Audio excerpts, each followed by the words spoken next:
بسم اللہ الرحمن الرحیم۔ اللہ کے نام سے شروع جو بڑا مہربان نہایت رحم والا ہے۔ بیوی سے آہستہ اور نرم لہجے میں بات کریں۔ بیوی کا دل بہت نازک ہوتا ہے۔ یہ سنت نبی صلی اللہ علیہ وآلہ وسلم ہے کہ بیوی کے ساتھ نرمی سے پیش آؤ، چاہے خود کو کمزور ظاہر کرنا پڑے، بجائے اس کے کہ بیوی پر ظلم اور سختی کر کے خود کو دلیر ظاہر کرے۔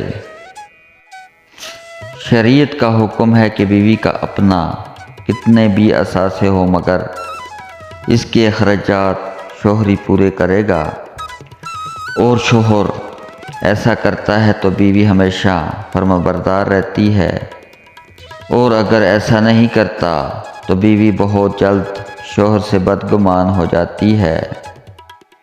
فرمان رسول پاک محمد صلی اللہ علیہ وآلہ وسلم، جب کتے کی بھونک اور گدھے کی ہینک سنو تو شیطان کی شر سے خدا کی پناہ مانگو، کیونکہ جانور وہ کچھ دیکھ سکتے ہیں جو تم نہیں دیکھ سکتے۔ نکاح کرو تاکہ اللہ تمہارے رزق میں اضافہ کرے۔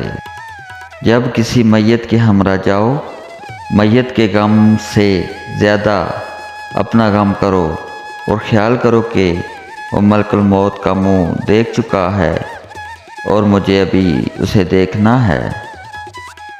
اگر تم خدا پر توکل کرنے کا حق ادا کر دو تو وہ تمہیں ان پرندوں کی طرح رزق دے گا جو صبح اپنے گھونسلوں سے بھوکے نکلتے ہیں اور شام کو شکم سیر ہو کر لڑتے ہیں۔